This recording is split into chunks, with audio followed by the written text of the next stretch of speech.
Hello everybody, hope you're all doing well. Here we have a 10 spell space swag in Legend League.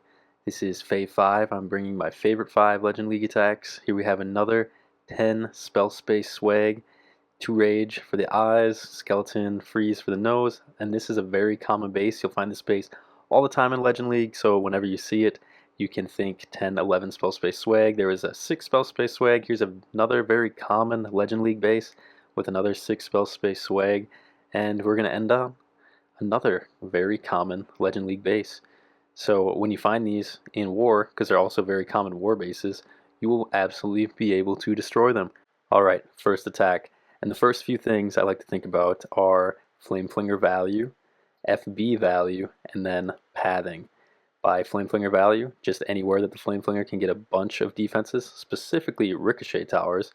And then for pathing, I'd like to come in from behind fire spitters with the warden and the AQ if possible. However, there's a hook tower right next to these fire spitters, so I will not be able to come in from behind those fire spitters. I'm going to have to go straight at them. And by go straight at them, I mean I'm going to be coming in with my AQ and warden and BK from either the 3 o'clock compartment or the 9 o'clock compartment. So I'm sending the warden in at 12, and his job is to create some pathing, to create a funnel to set up an AQ charge. So the warden needs to eliminate this multi-arch tower, and I'm dropping in a Yeti with a loon so that the Yeti can kill that wizard tower, and then the Yeti mice can spring forward and get the air defense. So that is get 2 defenses for 1.5 troop investment. Warden finishes off the multi-arch tower, and now wherever the warden fireball goes, it will finish off the clan castle. However, did you notice the angry jelly? After the angry jelly effect wears off, where it only targets the defenses, its range becomes shorter, so it will spring forward and trigger the enemy clan castle. So sometimes you have to be careful for that. And if you're not all about the swag life, you can swap out one invisibility spell for an ice block spell to freeze your warden to make your fireball that much easier. It's basically training wheels, it's basically bumper bowling, but it's helpful if you don't really care to plan much. If you want to plan, and you don't want to use the ice block spell, just leave all the trash buildings behind the warden, so the warden will get stuck on the trash buildings, just like the ice block spell. And a lot of times he'll be stuck there for a lot longer. So notice sending the BK in, and want the BK to get hooked by this hook tower. So now the BK gets hooked, and the great thing about these hook towers is if you can get your BK to get hooked, his EQ boots will absolutely open up the entire core. And notice this AQ is getting powered by this warden rage gem. AQ is doing more damage, he's getting healed more, just sprinkling in these ice golems. AQ is in the core, tanking all these defenses. So while she's tanking all the defenses on the inside underneath the warden rage gem, we send RC into the side of her along with an ice golem or 2 so that the RC can cut off the AQ's padding and keep the AQ in the core. This way the AQ can tank a lot of these defenses. Look at this Expo being tanked by the Queen, so that defense will not be shooting the RC, and then to slow up the defenses that the AQ can't reach, we sprinkle in these ice golems. So notice, the RC just wraps around the outside edge, AQ stays into the core, haven't even used AQ ability yet, dropping down the swag, base is absolutely wrecked, and yeah, you guys definitely give this strat a try, it's a lot of fun. And notice how the game is only showing 4 invisibility spells for the mouth instead of 5, because we dropped 5. So this is literally breaking the game, and this will happen from time to time, but don't worry about it too much. It's maybe 1 out of 7 times that the swag doesn't show up. Alright, so this base, this is a very common Legend League base, and these style of bases are the easiest style to swag 11 spell space on. You only get 14 spell space per raid, so this is absolutely insane, and this is how you do it. So we send in the warden. Warden is to distract this 3 o'clock expo for the flame flinger. We're sending in some barbs to also test for some skeleton traps and Teslas for the flame flinger. Managed to pull 2 skeleton traps. 2 skeleton traps, that's too many skeletons for your archers or your wizards to deal with by themselves. So sending in 1 Valk to eliminate them. Warden is now stuck on the enemy royal champion, which is just fine. And what we're doing here is we're using the flame flinger to eliminate 1 side of defenses for the warden. So we only have to use 1 invisibility spell to get the warden fireball into the core onto the scatter shot just above the invisibility spell tower. So going ahead, using a few rocket loons just to clear out some more defenses so we don't have to use an additional invisibility spell. just make those few defenses invisible, get our fireball into the core. However, the trade-off with the rocket loons is that since the enemy clan castle had a furnace, which they often do, it's often best to just go ahead and drop a poison spell right on top of the furnace, because the fire mites love to find their way to your healers. So it's best to just eliminate that furnace and get it out of the road. And here we're going to try to get our BK hooked by this hook tower so that he can open up this entire core section, giving us access into the town hall. Wallbreaker manages to make it through. Going to see what the hook grabs. Hook grabs the BK. BK2 ability, EQ boots, open up this entire section. Now we're sending in the RC up here at about 9:30:10, and once again we're trying to get the RC to cut off the AQ's pathing. We're trying to keep the AQ in the center of the base. However, it looks like the AQ is going to wrap around the outside, but since this is a long narrow channel, it really doesn't matter too much, because they're still going to be synergizing together. They're still going to be working together. Notice how the RC is even under the Warden Rage Gem. Notice the Ice Golem stalled up the enemy AQ, so the RC didn't take any damage. So now we're going to RC ability, another Ice Golem for this enemy Expo. RC's outranging, and the great thing about the Rocket Spear is you can use the Rocket Spear to slow up your RC. Notice how the AQ was lagging behind the RC, so when you see that happen, you can pop your Rocket Spear ability, which essentially puts the brakes on your RC, and then allows your AQ to step up and tank some more of those defenses for your RC. And 10 spell space swag. We ended up having to use the poison spell for enemy clan castle. If we wouldn't have used that, it would have been 11 spell space. So yeah, this strat is absolutely insane. I highly recommend you give it a try. It's a lot of fun.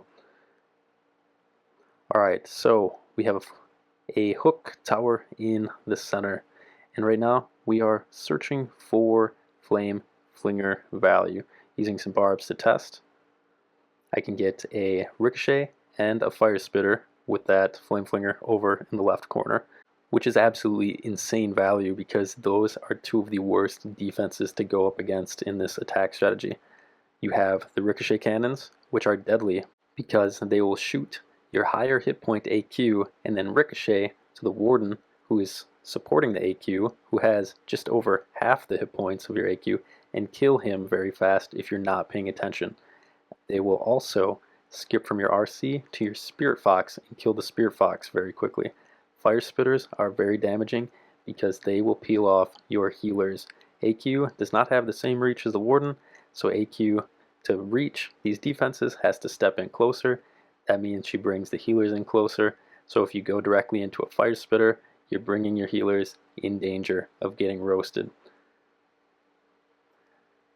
Making some defenses invisible, gonna launch this fireball, which what I thought was gonna go for the monolith, but it just sailed completely to the right. So now I'm gonna have to break into this clan castle compartment and try to get the BK out in front of the AQ and the warden so that the BK can get hooked by the hook tower and deal with the hook tower in the core. Gonna drop the poison spell directly on top of the furnace again, managed to get the BK hooked. Now the BK has actually made this attack even better because he just opened up all the walls into the core. AQ stalled up on some enemy defense, or enemy CC troops. Send in a rocket loon to help test for some traps. Look at this ice golem. He's going to go all the way to the town hall and freeze up the town hall for the AQ. And that's also nice because the town hall can reach your healers from the AQ. That is something new at Town Hall 17. At Town Hall 16, the town hall could not reach the healers while you were doing an AQ charge. This is just one of the many things that Supercell did to help effectively remove the AQ charge from the game.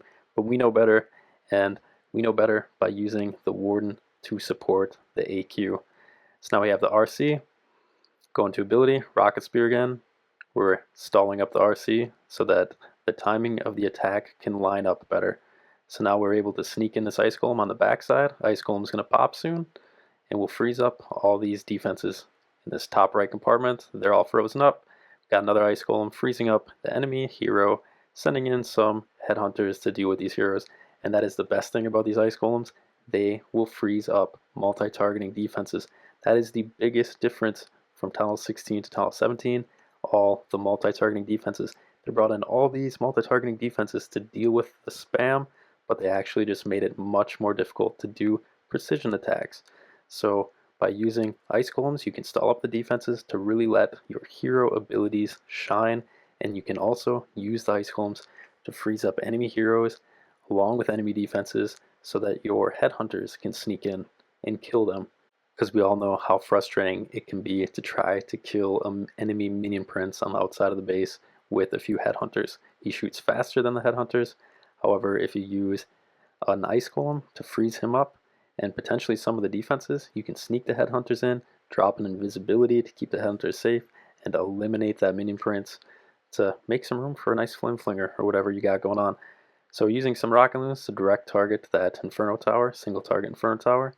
We have the Flame Flinger working over here at the right, Warden's working over here at the left, and notice what we're doing. We're using the Flame Flinger to go after one Fire Spitter, and we got the Warden coming in behind the other Fire Spitter.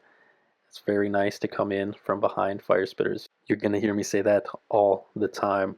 So the Warden's dealing with this Expo, dealing with this Ricochet Cannon, managed to get the Ricochet Cannon down. Angry Jelly no longer effective. So that means the Warden's just going to stay distracted on the outside of the base, which is what we want. However, I sent in this Yeti to try to remove some of these defenses. Now the Warden gets pulled by the Yeti and comes over closer to the clan castle. So I'm going to have to invest a decent amount of invisibility spells for and target this clan castle along with 2 scatter shots and potentially not able to get the multi-inferno tower. So now sending in a wall breaker, we want the AQ to come directly into this compartment. Got the enemy minion prince. We're using the BK to funnel the AQ in, and normally you want the BK to come in the compartment with the AQ so he can use his EQ boots to open up the core. However, see this base, how the Flame Flinger removes some of these walls over here where the BK is going? So the BK should actually meet up with the AQ and open up the walls for her anyways. So letting the BK try to get as close to this Fire Spitter as possible before we use his ability. Gonna wait a little bit longer, see if we can open up this monolith compartment as well. Pop it a second too early, so now we can't reach the monolith. Notice the Fire Spitter is now reaching the AQ. So coming in with the RC to eliminate that Fire Spitter so that the AQ, her clones, Giant, and Warden don't all get shredded by the Fire Spitter. So RC's Rocket Spear outranging some of these defenses. Sneaks in behind this multi-arch tower. Notice the Ice Golem for the Ricochet Cannon. Whenever you see a Ricochet Cannon, think Ice Golem, especially if there's a defense right there that will keep the Ice Golem next to the Ricochet Cannon. As I said before, Ricochet Cannon is one of the worst defenses in the game because it will skip from your RC to the Fox, kill your Fox really early, or it'll skip from your AQ to your Warden and kill your Warden. Or at least cause you to use some invisibility spells, which aren't necessary because we have Ice Golems to replace spells. Alright, so this is a very common base. See this mortar? Down here at the bottom right, it's actually 2 of them. And we want to get those eliminated with the rocket loons, which we often use the rocket loons for to set up for a flame flinger. So the rocket loons unfortunately pull some of the enemy clan castle troops. That happens from time to time. No problem, just make sure to let them target your Warden first. So the archers have moved to the Warden. We also got some skeleton traps that we tested, waiting for the skeleton traps to get to the Warden. So now that all of these potential Flame Flinger ending troops have made it to the Warden, we can go ahead and drop our Flame Flinger using a rage here to speed up the Warden because we want to eliminate this 3 o'clock compartment of defenses to the best of our ability so that we can invis the Town Hall, the Air Sweeper, and some of these buildings up here in the top right compartment to get our fireball to land on this multi-inferno tower down here at the 6 o'clock clan castle invisibility spell tower compartment where all these defenses are surrounding. So Angry Jelly wears off, and a lot of times with this strategy you want to wait for your Angry Jelly to wear off, because if you don't wait for your Angry Jelly to wear off and you place your invisibility spells, your Warden will search for the next closest defense, and a lot of times those defenses are in the core. Warden will surge into the core, encounter too many defenses at the same time, and then die. So notice Warden stalled up on the gold storage. That's a perfect time to get your fireball off. So Warden's perfectly fine, all safe. Drop in the AQ next to him to pull the Warden to her. Send in an Ice Golem. We use a Yeti and a wizard for funneling, because we want the BK to come into this compartment with the AQ for two reasons. So he can help tank for the AQ, and so that he can use his EQ boots to open up access for the AQ that cannot jump over walls. Remember doing AQ charges at Town Hall 9, Town Hall 10, and then all of a sudden Warden gets released and Warden can jump over walls and do the Warden charge? Well, yeah, we need the EQ boot to destroy some walls and give AQ better access into the core. So notice Ice Golem freezing up all these defenses for the RC. And the unfortunate thing about what's happening right now is that the AQ is stuck behind another wall. So BK beats through the wall. I should be popping my AQ ability right now so that the Giant can also beat through the wall. AQ ability popped right now. Again, using the Rocket Spear, trying to slow up the RC so that the AQ and the BK and all of the other troops can get out in front of her and help synergize better. So we got 2 Ice Golems left, one to freeze up that Ricochet Cannon. Remember, Ricochet Cannon's one of the worst defenses in the game for this. And then another one right here for the Multi-Inferno and the enemy heroes to sneak in some headhunters. And base is wrecked, very common base. Thanks for watching, guys. Hope you had a good time with this strategy. Make sure to check out the other videos, specifically the war attack replays, so you can see how this version can be altered to suit a war base. Thanks again. Bye.